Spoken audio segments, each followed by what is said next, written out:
This episode is brought to you by LifeLock. It's tax season, and we're all a bit tired of numbers. But here's one you need to hear. $16.5 billion. That's how much the IRS flagged for possible identity fraud last year. Now here's a good number. 100 million. That's how many data points LifeLock monitors every second. If your identity is stolen, they'll fix it. Guaranteed. Save up to 40% your first year at LifeLock.com/podcast. Terms apply. Hello, this is Simon Brew. I'm the editor of Film Stories magazine, and a very warm welcome to the Film Stories podcast. Come with me. And I show you how deep the rabbit hole goes. And movies that had stories. That the story just sucks them in. This is just the beginning. Stories. We would be honored if you would join us. Hello and a very warm welcome to Film Stories with Simon Brew. I am Simon Brew. That's all you need to know about me. The aim of the podcast, though, well, I am here once again to talk of the stories of film. So I talk about production stories, development stories, making of, how films came to happen, the near misses, and basically all the little nuanced bits and bobs that go to make the films that we know and love, just that, the films that we know and love.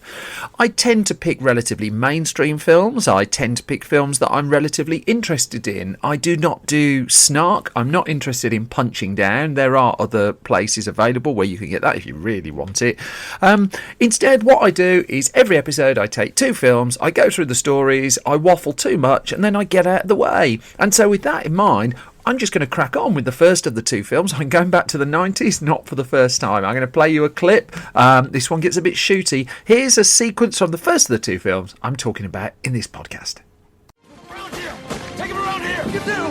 Ramstein Tower, this is Air Force One. We are code red. Shots fired on board. Request emergency assistance. ETA 15 minutes.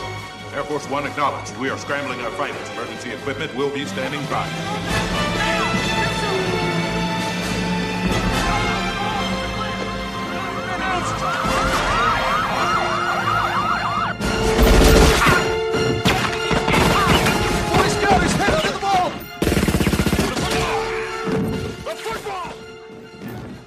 Well, that's the kind of noisy, gunny clip that should wake everybody up, me included.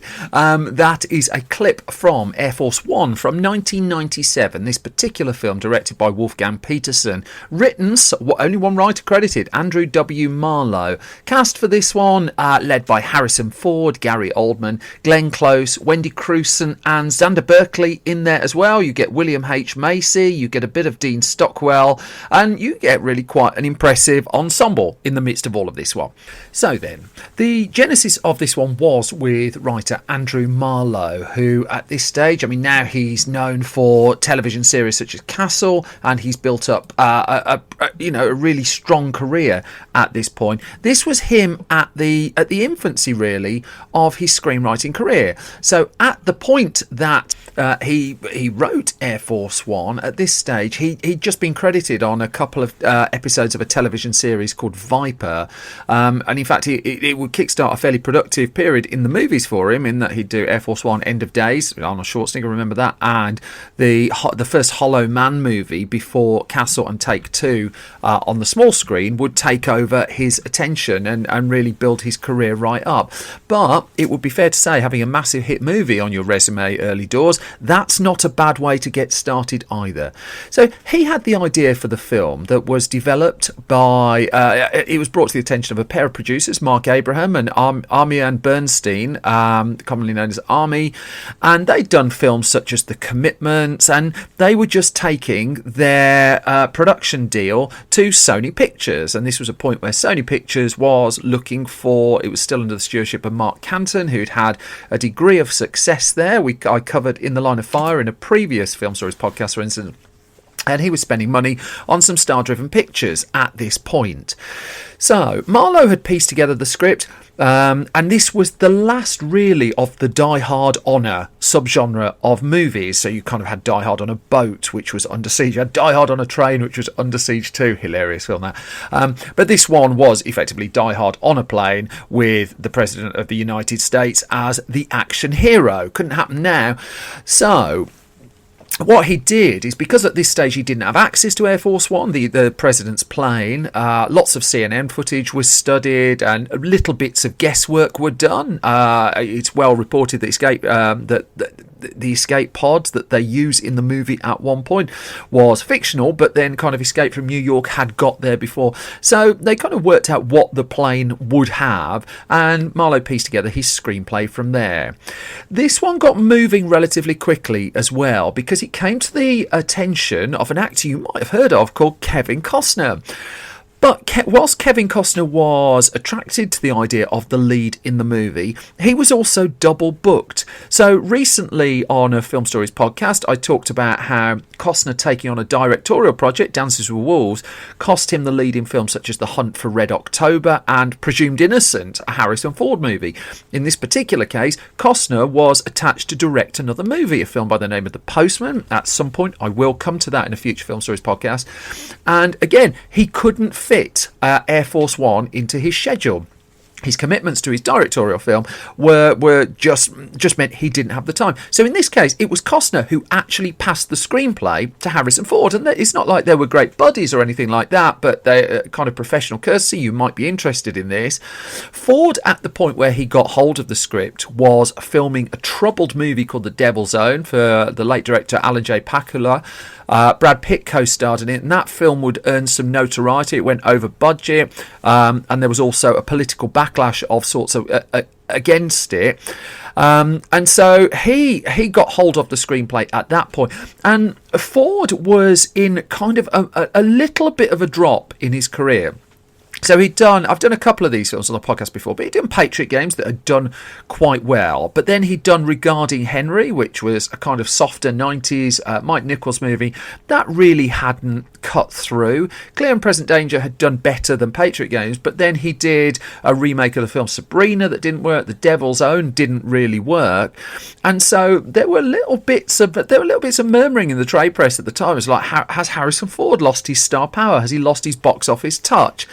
And so at that point, he was juggling a couple of options of projects. He'd actually committed to this stage to doing Ivan Reitman's film 6 Days, 7 Nights, and that was a project that was all set up, ready to go. But then he got the script for Air Force One, saw the potential in it, liked the idea of doing it, and an approach to Harrison Ford was duly made by Army Bernstein, with a view of him taking on the lead in the movie. Now, a little bit of shenanigans needed to take place to make this happen. So firstly, of course, Costner had surrendered his interest in the role by handing the script over, but also Ivan Reitman agreed to delay the filming of 6 Days, 7 Nights. So that was technically next ready to go, but that one took its place in the queue because there was an opportunity to get Air Force One moving before then. Had Harrison Ford not gone for this role, there were inevitably other people in the running for it. Apparently, next on the list were the likes of Arnold Schwarzenegger, Keanu Reeves, Dennis Quaid was in the mix as well, mentioned at one point. But as soon as Harrison Ford got this, it was clearly his project. For Sony Pictures, apart from making a Harrison Ford film, which was still a big deal at this point, even though he'd had a couple of films that had just fallen a little bit lower at the box office, one of the other appeals was this was an era where special effects were being seen as becoming more and more important in Hollywood. That Jurassic Park had obviously, and Terminator 2 had obviously thrown quite a lot of spanners into the works. And so there was kind of an appeal to do a big action movie without loads of computer effects, which is where a lot of the scripts that were going through the system at that point were heading. There was also, it was really quite light that at the start of the film, the Harrison Ford's character, the action hero of this, actually holds the power. He's technically the most powerful person in the world at this point, and so for the most powerful person in the world to suddenly have that power taken away, there was an appeal in doing that film as well. And Ford read it and saw that kind of the paradox in that, and that's what drew him ultimately to the role.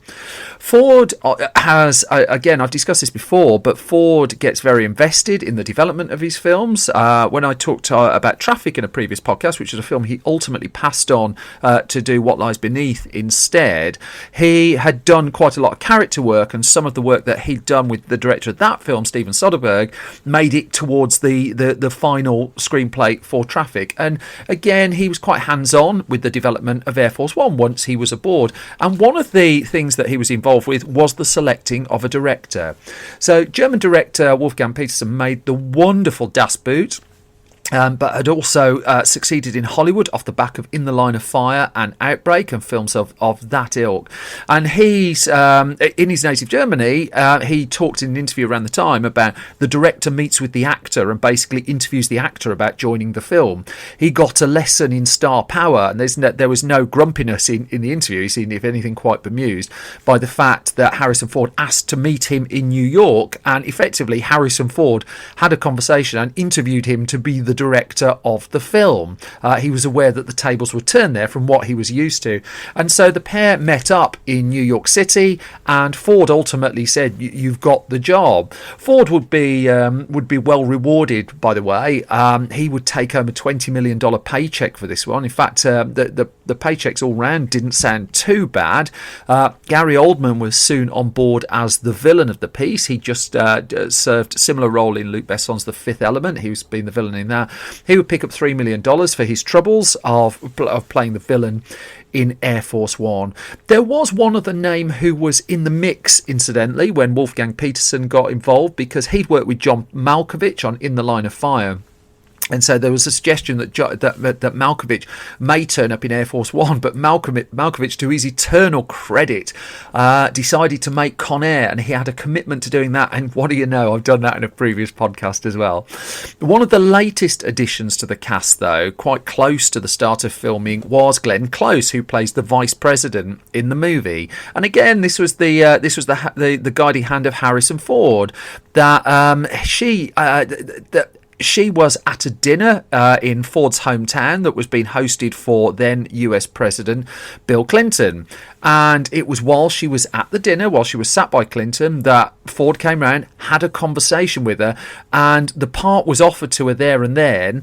And apparently Bill Clinton was amongst those who say, "Yeah, you've got to take it. You've got to do this role." And she duly signed up with a proviso, because in the original script that Marlowe had put together, there was a sequence where Close's vice president character breaks down in tears, and she read that and just said, "My character wouldn't do that. That I'm not going to do that. If I'm doing the role, we're not having her suddenly breaking down in tears," and thus that element of the character was changed in the final cut of the movie. Also, Close at this point, for another film she'd been working on, she had short hair, and so here's a little bit of pub trivia for you. All throughout Air Force One, she's having to wear a wig. Right throughout it. She's going a bit Sigourney Weaver in the reshoots of Alien 3 here. But she accepted the role, and the film started motoring, and it was clear that this was going to be a relatively sizable production. It was certainly going to go on for some time as well. That actually filming began on Air Force One on the 16th of September 1996, and it wouldn't wrap up until the middle of January 1997. Just to get through pre-production as well, that had taken an enormous amount of effort, because there was the whole question about designing the plane, Air Force One, because they didn't have access to the plane. They were having to at first make some educated guesses, going back to those CNN videos of interviews that have been shot on Air Force One. But again, this is where Harrison Ford came in handy, because he rang up he rang up the relevant authorities, and we're going to come to more Harrison Ford phone calls later in this story as well. I mean, he's got a bloody good phone, and it was arranged that the production team could get a tour of the real Air Force One, that they weren't allowed to film it or take photos, but they made copious notes. And as it happened, the tour guide who took them round would, the stuff that she was saying would alter slightly some of the character and just some of the little moments in the film, to the point where one of the characters was based a little more on her. There was also another piece of pub trivia. Honestly, if any of you win a pub quiz with these questions, I want to know about it. They reused part of a cockpit set that had been used in the film Executive Decision, which I'm coming to in a future film stories as well. They did need to redress that a little bit as well. But most of the filming was going to be Los Angeles based. They got the cooperation from the US military. The US military always has script approval if they're going to lend official cooperation, and I'm sure there were little nudges made in the screenplay to accommodate that. Ford had with Clear and Present with Patriot Games, they'd had cooperation before, and this was one that said cooperation was forthcoming for, again, that they were happy with the direction that the film was going. But going back to the fact that the film was primarily shot in the Los Angeles area, Ford gave an interesting interview around the time of the film's release where he talked about just how this shoot, even though it's quite a long shoot, was actually relatively straightforward. The filming was done around 20 minutes from Ford's home. He would go to and fro on his motorbike, which did cause some headaches amongst the studio executives, but he said the sets for this one were ready on time. There weren't the weather problems. The plane that you see in the film was actually built on massive gimbals that could tilt 30 degrees either way, and so director Wolfgang Petersen had control over all of that. They weren't exposed to the elements because so much of this was done as interior and was done set based and studio based. There were a few little bits where they went out and about. So there's a prison that you see in the movie. I'm going relatively spoiler light here, but that's the same prison that was used in The Shawshank Redemption, for instance, but the vast majority of it was done as interior work. Now, Marlowe gave a little insight as to what it's like to work with a movie star in a really interesting book written by Peter Hansen called Tales from the Script, 50 Hollywood Screenwriters Share Their Stories. And he said there was this is a direct quote, there was this experience on Air Force One where I'd written this little speech. Harrison came up to me and said, "It's a great speech." I said, "Oh, thank you." He said, "I'm not going to do it. All this I can do with a look." And he could. And he did. There's a little bit of Raiders of the Lost Ark in there where Ford's Indiana Jones, of course, just after seeing a display of potential threat with a weapon, he just turns around and shoots someone. And yeah, the economy and the input that Ford brought in is just kind of half demonstrated there, really. Petersen, for one, Wolfgang Petersen, really apparently enjoyed making this film. That as much as it was a difficult, intense, big production, it was a very enjoyable one. And this was perhaps personified by Gary Oldman's work in the movie, that Gary Oldman, even though Harrison Ford started teasingly calling him Scary Gary at various points throughout the production, and certainly when he switched into his movie villain role, he was particularly good. Off screen, as soon as the cameras were off, he was goofing around, and it was a very light-hearted behind the scenes production for a large part.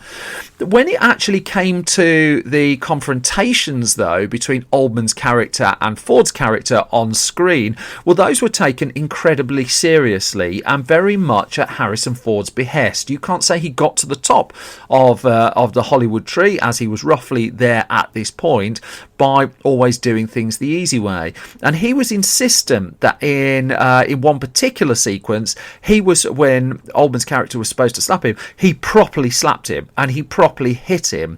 And as good as Ford is as portraying pain on screen, that it was the real deal. He was just whacked really hard by Gary Oldman as part and parcel of one of the key scenes in the film. And what Ford would say of this was that some of the action sequences, some of the fight scenes in the movie, Ford would describe as some of the best that he'd done in his career. Filming then wrapped up in the January of 1997, and Ford would go on to do 6 Days, 7 Nights. I mean, he was traditionally someone who did one movie a year, and this was a period of his career where he slightly accelerated that pace. But there was still a lot of work to go before the film's summer 1997 release. not least that even though a lot of this had been done practically, that they'd had the set on the gimbals, that they were able to do so much stuff in camera, there was still some quite taxing effects work that needed to be done. So there's quite a lot of in-air exterior shots of Air Force One going through the sky. There are also elements where other planes appear within the film, again going quite spoiler light on that, and these were done primarily with miniatures. They did it kind of the old-fashioned way, but with a sprinkling of then relatively modern technology. So there is a moment relatively near the end of the film where a plane hits the water, and I won't go into the detail of how that happens, but the decision on that particular shot was to go with a visual effect, to do that digitally, and to say it sticks out like a sore thumb would be no understatement. We are at the end of The Mummy Returns level of, my gosh, that looks really, really fake. And the simple thing there was they had a bit of a cat's moment on it, that they ran out of the time and money to get that shot and to get that right. So whilst the physical effects throughout the film look consistently impressive and convincing, there is one particular moment where they turn to computers and it just does not work. For my money, you may disagree. One thing that director Wolfgang Petersen though felt didn't work was the score that had been put together for the film. That originally Randy Newman had been hired to put the music together for the movie, but his score was rejected because it just felt a little bit too light and a bit too bouncy and not really in keeping with the tone of the movie. Thus, for the last time in his career, Jerry Goldsmith was hired with fewer than 2 weeks to put together a working score for the movie, and it was a workload he just couldn't do. So Joel McNeely was brought in to help with the workload once Goldsmith had developed the key musical themes and cues that were going to be used throughout the movie. Goldsmith, it would be fair to say, was not a fan of the truncated process, and he said he would never take on a job with that short a deadline again. That said, so impactful was the score that it keeps turning up at political rallies now, and more recently, I think it was the Donald Trump campaign, was asked not to use the music in for his assorted rallies and live shows, etc., etc. Where there were still one or two hurdles here. The film initially was given, for instance, an R rating in the US, and this was something that Ford had done battle with a little bit, that there was a suspicion that Clear and Present Danger was going to get an R rating, and ultimately that came in as a PG-13. So they decided to appeal the R that was bestowed upon Air Force One, and Harrison Ford was sent into battle on this one to try and win the appeal. But ultimately that R rating was upheld, and here's a sign of the times. In the 90s you could still get away with that, and the film was duly released with an R rating. Now there was one further problem on the horizon. That was that there was a clash coming up, notwithstanding the fact that there was a point where they were going to promote the film with the marketing line "America's Kick-Ass President," which they opted to draw back from, and I do not think that is an unwise decision. There was a release date clash coming. The Air Force One was being earmarked for July of 1997, but this was a year that was packed with blockbuster movies. And as it happened, at that point, Paramount held the American release rights for Titanic. Warner Brothers had the Mel Gibson, Julia Roberts vehicle, directed by Richard Donner, Conspiracy Theory. I may well come to that in a future film stories as well. And these films were all slated to launch within a few days of each other. And so guess what? Harrison Ford got his phone out again, and he rang up the high-ups at Paramount Pictures and just said, look, there's all this stuff coming out now. Can't we sort it out? What's the point of releasing 3 very big movies in such a short space of time? They're just going to cannibalise each other. As it happened, Titanic was going to run late anyway, so it didn't really need much of an appeal of Ford's part really to push that one back. But he was more successful when he rang up Warner Brothers and asked them to consider looking at the release date of Conspiracy Theory. Now, unbeknownst to Ford, Conspiracy Theory was behind the scenes. There was just one or two concerns that even though it looked like a big movie star film, Mel Gibson, Julia Roberts, director of the Lethal Weapon films, what could go wrong? Warner Brothers decided that they were indeed going to push back the release date of Conspiracy Theory by a week or two to give ultimately Air Force One that bit of breathing room. And boy, did the film strike gold. When it opened in the US on July the 25th, it shot to the top of the box office. It knocked another Sony film, actually, Men in Black, off the #1 spot. George of the Jungle was #2, my beloved George of the Jungle. The only other big opener against it came from Paramount, Good Burger. Remember Good Burger? No.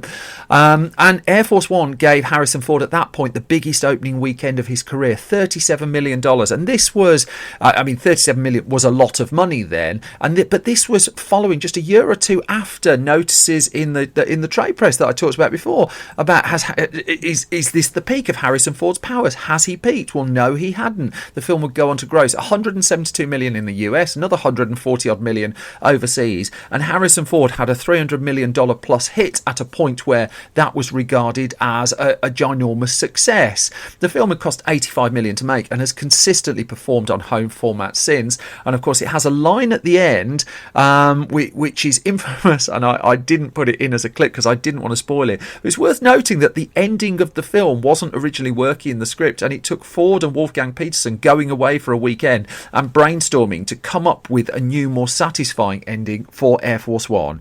It all worked out to the point where just a year or two ago, talk actually spiked of a possible Air Force 2, of a sequel movie, but it's hard to see Harrison Ford being particularly interested in that now, not least with Indiana Jones 5 coming up on his docket. Air Force One would be, I think I can safely say, the last standalone Harrison Ford movie star action vehicle of his career to really hit big. And it ain't a bad one, really, to hit big with. Which brings me to the halfway point of the new podcast. So, a couple of bits and bobs. My live show is back in Birmingham on March the 25th. I've got a couple of great guests lined up for that as well. You can find details on that on the Film Stories website, filmstories.co.uk. Go to the live events at the top. You can find also, if you like this podcast, I am hugely grateful to anyone who leaves a positive review for it. As an independent publisher, that is absolute gold dust to me. Thank you too for everyone who subscribes to this podcast and spreads the word. I cannot tell you how appreciated that is.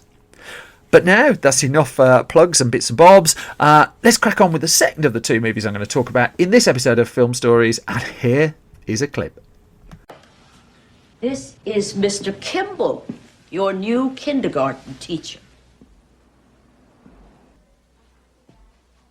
Now let's everybody say good morning, Mr. Kimball. Good morning, Mr. Kimball. Good morning. They're all yours. I'll be watching you. And lots of other people watched as well. That was 1990's Kindergarten Cop, directed by Ivan Reitman, written by Murray Salem, who also shared screenplay credits in the end with Herschel Weingard and Timothy Harris. Cast for this one led by Arnold Schwarzenegger, Penelope Ann Miller, Pamela Reed, the brilliant Linda Hunt in there as well. Kathy Moriarty is also in the ensemble for this one. And the story of Kindergarten Cop did start with Murray Salem, an actor turned screenwriter who tragically died early at the age of 48 from AIDS-related complications. He had been a screenwriter who, over a period of about 15 years, and I'm really indebted to an article at a place called Cleveland Scene that I found that took a good look at his life and career.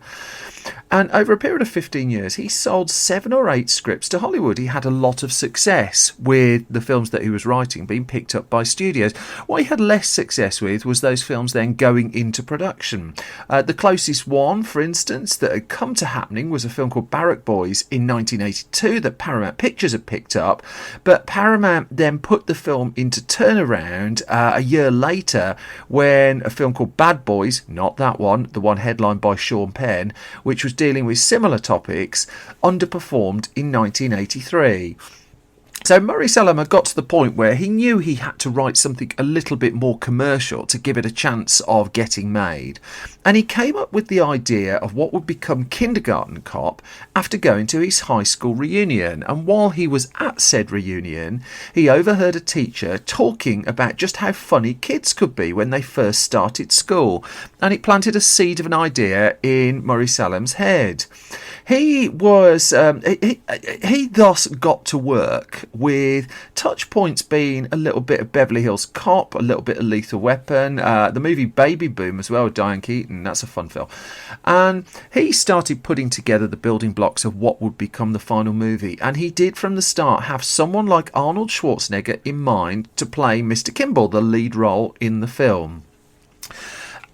True to form as well, once he completed the screenplay and it went out into the market, it was picked up really quickly, this time by Ron Howard and Brian Grazer's company Imagine Entertainment, that had a deal with an ongoing deal with Universal Pictures, and so they took an option on the film, and it was clear that this one was going to move forward at a degree of pace.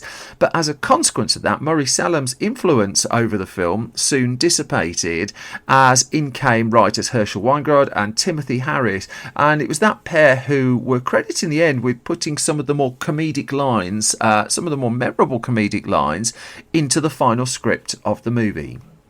Now, separately, after they'd enjoyed success with Twins, which again I've covered in a previous Film Stories podcast, it made sense for Universal Pictures and director Ivan Reitman to look for another comedy project together, ideally with Arnold Schwarzenegger in mind. That Schwarzenegger's eyes had been opened by the box office success of Twins, and he was open to the idea at this stage of alternating between a big action movie and a big comedy movie. So the big action movie he was in the midst of at that time was Total Recall, which I will come to on a future Film Stories episode.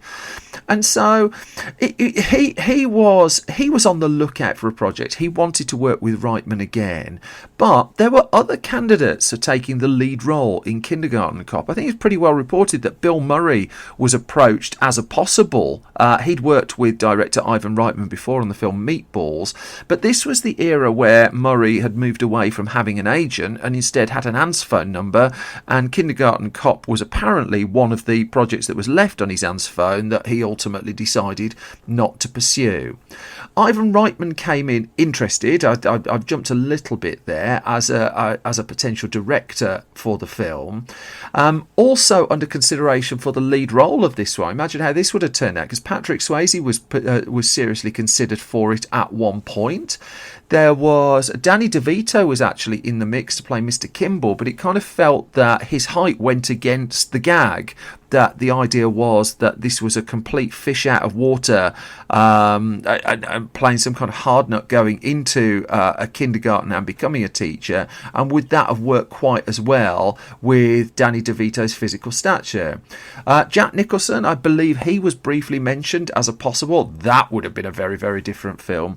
And then just on the villain side as well, the villain of Chris was ultimately played by Richard Tyson, but Christian Slater was regarded as a possible for that. But he rejected that role because he didn't want to be considered typecast. So, in his memoir, Arnold Schwarzenegger talks about being in the trailer on the making of Total Recall and wading through scripts.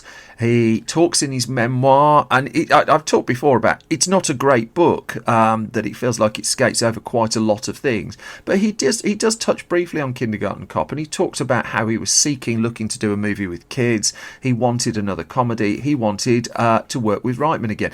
But there was a problem at this stage, for not only was Arnold Schwarzenegger deep into the making of Total Recall, Ivan Reitman at that stage was in the midst of making Ghostbusters 2. Guess what? I did that on a previous episode as well. But Ghostbusters 2 was proving to be a big, taxing logistical problem, and thus, when all this was, when Kindergarten Cop was getting some degree of traction behind it in the late 80s, Reitman wasn't available to direct it. So they had a decision to make. Do they wait for Reitman, or do they bring in another director? And they did decide to wait for him. So it got in the queue, and instead of Kindergarten Cop being a Christmas 1989 release, it would become a Christmas 1990 release. Once they were all signed up on board, and again, this happened relatively quickly, Reitman and Schwarzenegger wanted a few changes themselves added to the screenplay.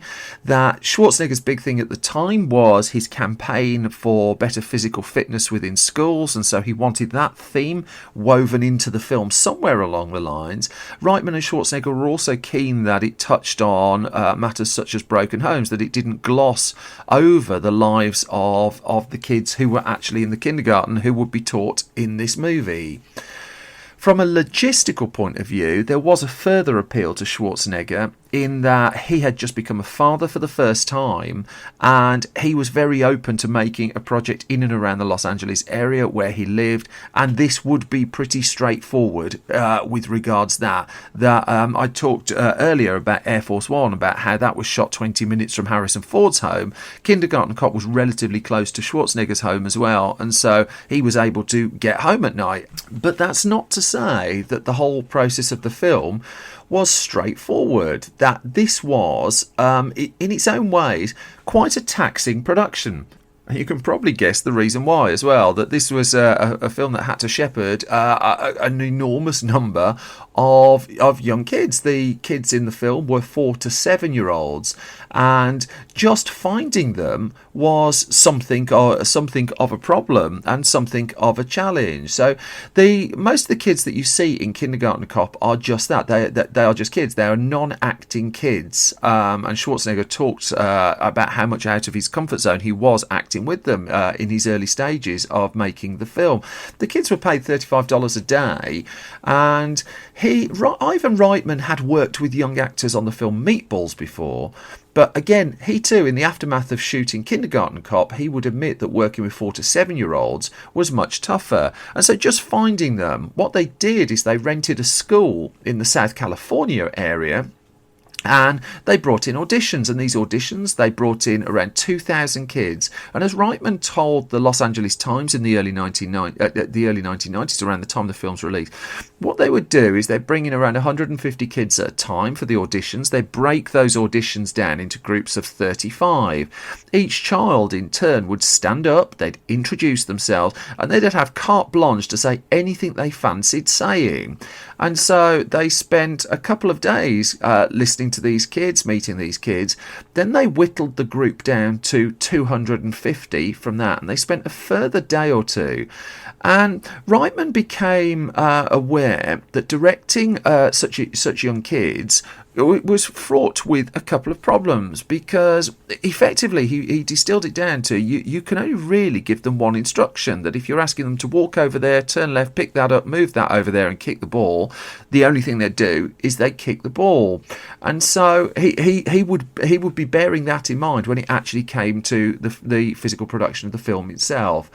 Schwarzenegger himself was brought in at the end of auditions so that the kids could meet him, and again at this point he was a new father. He'd had no real experience of talking to kids at that age since he was a kid, not since he was a kid of that age as well.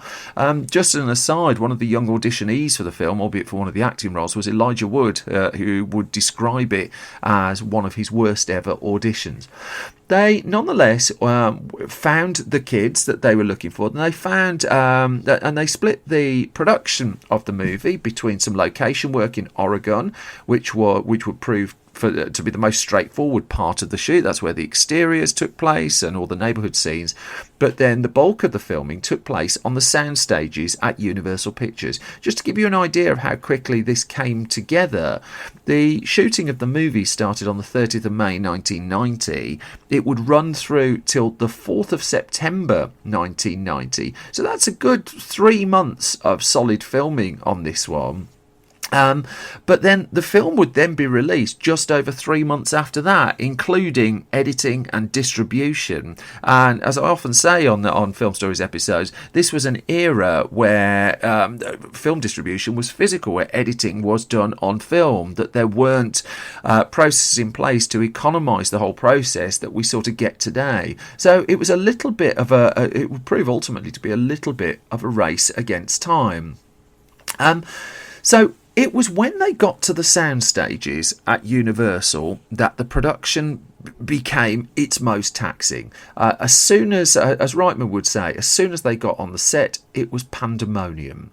That for some reason, as soon as children see a camera, they're like a magnet. The camera's like a magnet towards their eyes, and the children are looking straight down the lens of the camera, which doesn't work for a film, and it's quite hard to relay to a 4-year-old. You can't do that because it won't look realistic. There's a scene in the movie where the kids are all in a line and they're doing the US Pledge of Allegiance, and on paper it wasn't a hard scene to do, and in terms of the physical production of it, it was a close dolly shot of a long line of the kids, but as they went along, the kids just gradually edged more and more towards the camera, and they kept having to redo that particular moment.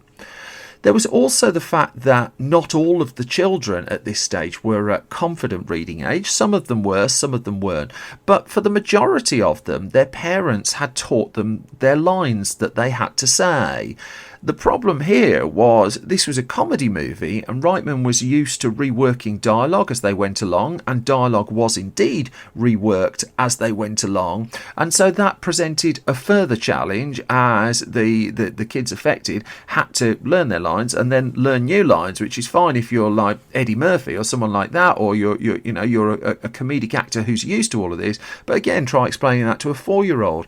There are bits of improvisation inevitably in there. That there's a moment in the script where Schwarzenegger's Kimball asks the assorted children what their fathers do for a living, and so as the scene was actually written, that was a couple of lines. That was just a short moment in the film. But as it turned out, while some of the kids were supplied lines for that sequence, others just told the truth, and it was recorded and edited and put together that way. There was a little distraction for Arnold Schwarzenegger in the midst of the production of Kindergarten Cop, because alongside the filming of this movie, pre-production was gearing up for a film he was going to move on to straight afterwards, Terminator 2 Judgment Day. Just to give you an idea of how truncated the schedule was, Terminator 2 Judgment Day would come out in the summer of 1991. Schwarzenegger didn't even get off filming Kindergarten Cop until September of 1990, and that's notwithstanding the promotional commitments he had to the film as well, because its international release wouldn't come until February 1991. That's when we got it in the UK, and there was still promotional work that needed to be done. This was a very intense period of time for Schwarzenegger, and in the midst of production on Kindergarten Cop, on one of his down days, he had to go off to shoot the Terminator 2 teaser trailer that Stan Winston was directing on behalf of James Cameron. Now, I've done a piece on that you can find on the Film Stories website, which just talks about putting that trailer together with no footage from the film. But Schwarzenegger had to go from Kindergarten Cop to Terminator 2 and then straight back into Kindergarten Cop. The film ultimately did wrap up on time, and Reitman and his team got the movie to cinemas on time as well, and the film was duly released in the US on the 21st of December 1990.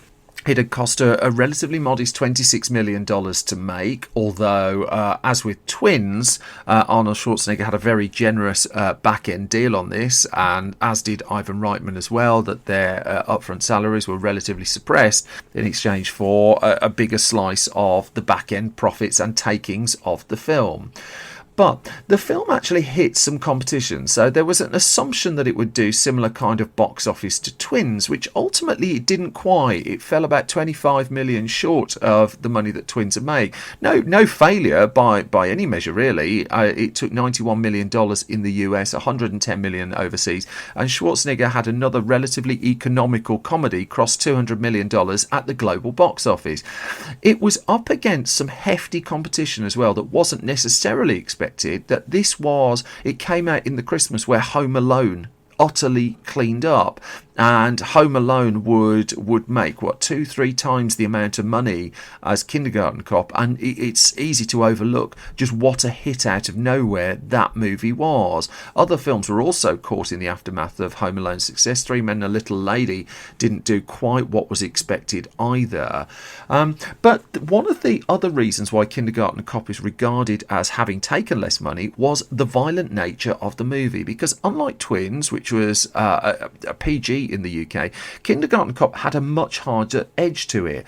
Now, Ivan Reitman openly admitted the first 15-20 minutes of the film, where the character of Kimball is a hard-edged undercover cop, he was trying to reflect the style of the Terminator, that was his touch point for the opening of the movie. And without going spoiler heavy on this, the back end of the movie as well, I mean, it's topped and tailed by not Kimball the kindergarten teacher, but Kimball the hard-edged cop gets his guns out, and in fact, for the first 20 minutes of the film, you would do well to distinguish Kindergarten Cop from a hard-edged Arnold Schwarzenegger action film, and they took some pushback for that. Schwarzenegger would argue that the violence in the movie took it away a little bit from a family-friendly crowd and cost the movie the $25 million extra that Twins had made. Now, Reitman argued that if you didn't have the violent ending of the film, that the movie would just peter out. It had to build to something, and it was inevitably building to something, again going light on the story details. And there was a piece that Schwarzenegger did with Interview magazine a few years ago. It's around the time of the release of Terminator Genisys, and he said, I took heat, the film took heat, Ivan took heat. You can never disassociate yourself when there is heat. And whilst he talked about how Kindergarten Cop was one of his favourite ever performances that he did make the point that you have to take the responsibility with the film. We made a really conscious effort not to be violent, but what made the film different was that it told the story of this tough cop who's thrown into this situation where none of his tough tactics work. Through that, you got into the comedy and a serious story. I think it was done as softly as it could be done with that idea. But people were right with what they said. I don't want to take my 4-year-old kid to this movie because it was rated PG-13, so there was confusion there. And again, he would say that it was a really tricky performance of him to do. He thinks it's one of his best performances on screen, but the movie would nonetheless fall just a little below expectations. It wouldn't discourage Schwarzenegger from pursuing further comedy projects. He would reunite with Danny DeVito and Ivan Reitman for Junior a few years later.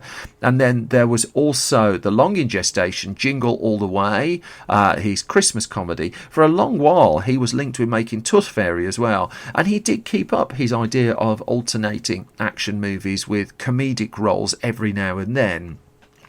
What he didn't do was the Kindergarten Cop sequel that ultimately happened, and it took a while really for that to come round. It wasn't announced until 2015, 15 years after the release of the original film, and it was going to be a straight to DVD effort.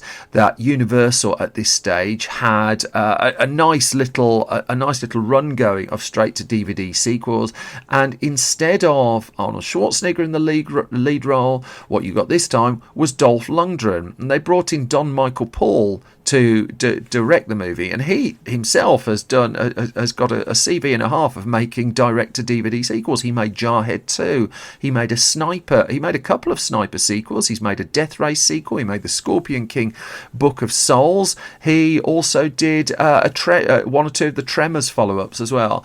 And Kindergarten Cop 2 is basically a rerun of Kindergarten Cop, but with Dolph Lundgren in the lead role. And to be honest, by the standards of direct-to-DVD sequels, I actually thought it was pretty decent as well. I'm quite happy to watch Dolph Lundgren make that kind of film. In terms of Kindergarten Cop, though, one thing to look out for, there's a bit where you see a young boy who's caught kissing a girl when they're trying to evacuate the school. That happens to be Jason Reitman, Ivan Reitman's son, in a very young role. He will go on to direct the likes of Juno, the upcoming Ghostbusters, of course.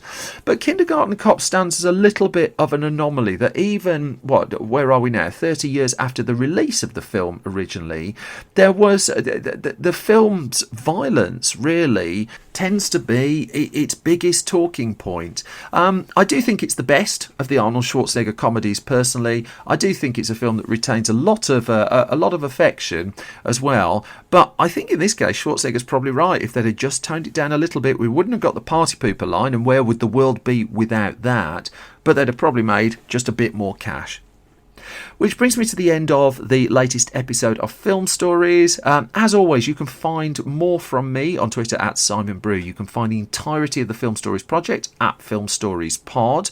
We have a whole host of video film stories that you can find exclusive to our YouTube channel at youtube.com/film stories. Daily updated movie news and features every weekday at www.filmstories.co.uk. What do you know? We hide away on Facebook as well, facebook.com/film stories online.